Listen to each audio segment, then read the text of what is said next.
नवंबर 1978, raw headquarter, नई दिल्ली। रात के 11 बज रहे थे। रॉ हेडक्वार्टर की चौथी मंजिल पर एक कमरे की खिड़की से हल्की रोशनी बाहर झांक रही थी। उस कमरे के अंदर दो आदमी बैठे थे, एक लगभग 60 साल के और दूसरा 30 के आसपास। 60 साल के उस आदमी का नाम था रमेश्वर नाथ काव, भारत की खुफिया agency research and analysis wing के पहले चीफ। वही आदमी जिसने भारत की सबसे गुप्त एजेंसी की नींव रखी थी। उनके सामने बैठा था एक युवा अफसर अजीत डोवाल।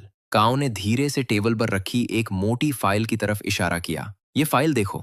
डोवाल ने फाइल खोली। पहले ही पन्ने पर एक जगह का नाम लिखा था, कहूता, और नीचे लिखा था खान रिसर्च लेबोरेटरीज। डोवाल ने सिर उठाकर पूछा, ये कहाँ है सर? काव ने बिना पलक झपकाए जवाब दिया, पाकिस्तान, इस्लामाबाद से लगभग 30 किलोमीटर दूर। फिर उन्होंने थोड़ा रुककर कहा, एक छोटा सा शहर है, लेकिन वहां जो बन रहा है वो पूरे एशिया का नक्शा बदल सकता है। डोवाल ने फाइल के अगले पन्ने पलटे। वहां एक नाम लिखा था, अब्दुल कादिर खान। काव बोले, ये आदमी जानता है यूरेनियम को हथियार में कैसे बदला जाता है। पाकिस्तान इसे अपना हीरो मानता है, लेकिन हमारे लिए ये आदमी सबसे बड़ा खतरा है। कमरे में कुछ सेकंड के लिए खामोशी छा गई। काव ने गहरी सांस ली। अमेरिका को शक है कि पाकिस्तान बम बना रहा है, लेकिन उनके पास कोई सबूत नहीं है। फिर उन्होंने डोवाल की आंखों में देखते हुए कहा, और वो सबूत हमें चाहिए। डोवाल ने धीरे से पूछा, कितना वक्त है सर? काव ने फाइल बंद कर दी। जितना लगे, महीने या साल, कोई फर्क नहीं पड़ता। उन्होंने धीरे से कहा, तुझे वहां जाना है, उस लैब के अंदर घुसना है और सबूत लेकर वापस आना है। डोवाल ने एक पल सोचा,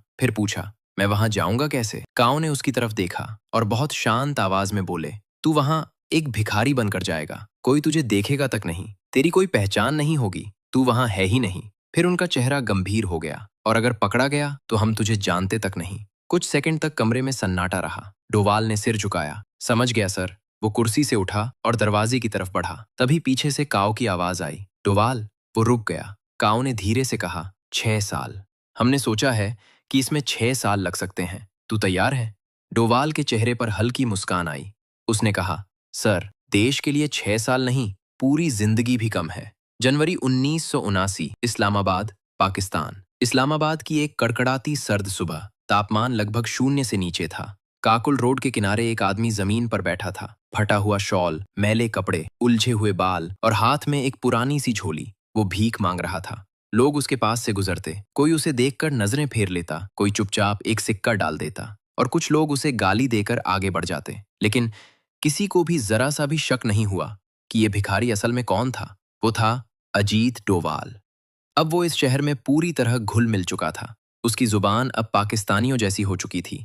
वो जानता था कब बोलना है, कब चुप रहना है, और सबसे जरूरी, कब देखना है। उसकी नजरें अक्सर एक ही जगह पर टिक जाती थीं, एक छोटी सी नाई की दुकान।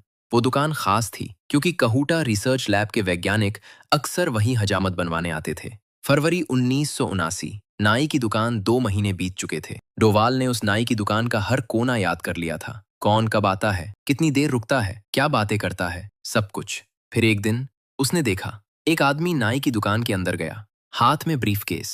वो लगभग 1 घंटा अंदर रहा, फिर बाहर निकल गया। डोवाल ने उस आदमी का चेहरा अपने दिमाग में हमेशा के लिए कैद कर लिया। अगले दिन उसे पता चला वो आदमी कोई और नहीं था, डॉक्टर अब्दुल कादिर खान, पाकिस्तान के परमाणु बम के जनक।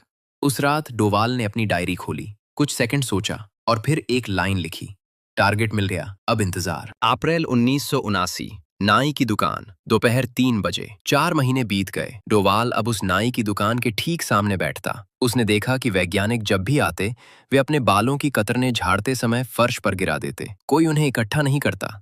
डोवाल के दिमाग में एक आइडिया आया। अगले दिन वो नाई की दुकान के ठीक सामने बैठा। उसके हाथ में एक झाड़ू थी। वो सड़क साफ करने का नाटक कर रहा था। जैसे ही एक वैज्ञानिक ने अपने बाल कटवाए और दुकान से बाहर निकला, डोवाल ने झाड़ू लगाना शुरू किया। उसने धीरे से उन बालों को अपनी झोली में इकट्ठा कर लिया। किसी ने देखा नहीं। उस रात डोवाल ने अपने कमरे में जाकर उन बालों को छांटा। उनमें कुछ सफेद बाल थे, कुछ काले, लेकिन उनमें कुछ और भी था, एक अजीब सी चमक। वो समझ गया, ये वैज्ञानिक यूरेनियम के संपर्क में आते हैं। उनके बालों में यूरेनियम के कण हो सकते हैं। मई 1979, इस्लामाबाद, रात 1 बजे डोवाल एक सुनसान इलाके में गया। वहां एक पुरानी इमारत थी। उसने 3 बार दरवाजा खटखटाया, 3 बार रुककर फिर 2 बार। ये रॉ का कोड था। दरवाजा खुला। अंदर एक आदमी था, पाकिस्तान में तैनात रॉ का दूसरा एजेंट। क्या मिला? उसने पूछा। डोवाल ने एक छोटी सी थैली निकाली। ये बाल है, कहूटा लैब के वैज्ञानिकों के। इन्हें दिल्ली भेजो, जांच कराओ कि इनमें यूरेनियम